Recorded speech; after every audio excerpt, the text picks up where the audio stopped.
ప్రవీణ్ పగడాల గారి మరణం సంబంధించినటువంటి కేసు ఒక కొత్త మలుపు తిరిగింది. ప్రజాశాంతి పార్టీ అధ్యక్షులు కేఏ పాల్ గారు హైకోర్టులో ఈ కేసు గురించి పిటిషన్ దాఖలు చేశారు. దీనికి సంబంధించినటువంటి వాదోపవాదాలు విన్న హైకోర్టు ఆంధ్రప్రదేశ్ రాష్ట్ర ప్రభుత్వానికి నోటీసులు జారీ చేసింది.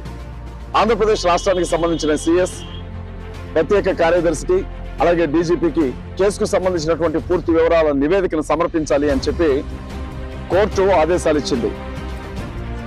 ఆంధ్రప్రదేశ్ రాష్ట్ర పోలీసులు ఈ కేసుని పారదర్శకంగా ఇన్వెస్టిగేషన్ చేయలేదని, సిబిఐకి ఈ కేసును అప్పగించాలని ప్రజాశాంతి పార్టీ అధ్యక్షులు కేఏ పాల్ గారు కోర్టులో పిటిషన్ వేశారు. ఈ విషయంలో క్రైస్తవ సమాజం అంతా కూడా వాస్తవాలన్నీ బయటికి రావాలని ప్రార్థనలు జ్ఞాపకం చేసుకోండి.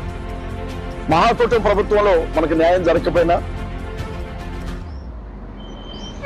ప్రపంచ దేశాలలో ఉండే క్రైస్తవులందరూ కూడా ఈ కేసు